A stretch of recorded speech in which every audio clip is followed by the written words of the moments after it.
శ్రీ గురుభ్యో నమః, శ్రీమాత్రే నమః. జనం ఛాయసు ప్రేక్షకులకు క్రోధినామ సంవత్సర శుభాకాంక్షలతో మరి కుంభరాశి జాతకులకు ఈ సంవత్సరం ఎట్లా ఉంది, కుంభరాశి వారు ఈ సంవత్సరం ఏ విధంగా ఉండాలని ఆలోచిస్తూ ఉంటే 14 ఆదాయం 14 ఖర్చు కనబడుతూ ఉంది.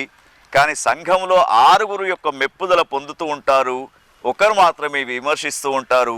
గత సంవత్సరం మిమ్మల్ని విమర్శించే వాళ్ళ యొక్క సంఖ్య ఎక్కువ ఉండే, కానీ క్రోధినామ సంవత్సరంలో మీరు సమాజంలో సంఘంలో మీరు ఉద్యోగం చేస్తున్నటువంటి సాఫ్ట్వేర్ రంగమే కావచ్చు, రాజకీయ రంగమే కావచ్చు, కళారంగమే కావచ్చు, పాత్రికేయులే కావచ్చు, ఎవరైనా కూడా మరి మీ యొక్క ఉద్యోగ రంగంలో మిమ్మల్ని మెచ్చుకునేవారు చాలా ఎక్కువగా కనబడుతూ ఉన్నారు.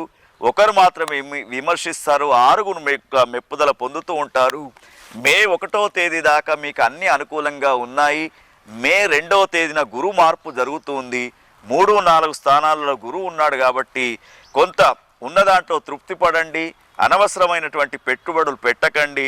వ్యాపార సంబంధంలో జాయింట్ వ్యాపారాలు మీకు అనుకూలంగా లేవు. ఈ సంవత్సరం ఉన్న ఆస్తిలో డబ్బులో జీవించడం అనేది నేర్చుకోండి.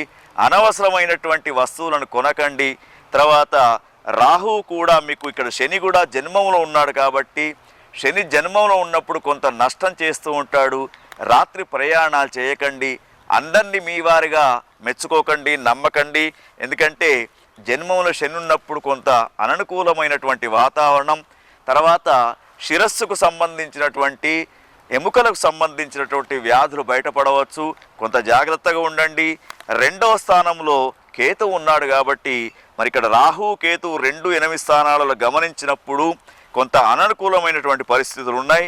కుంభరాశి జాతకులు ఈ సంవత్సరం కొంత జాగ్రత్తగానే ఉండాలి.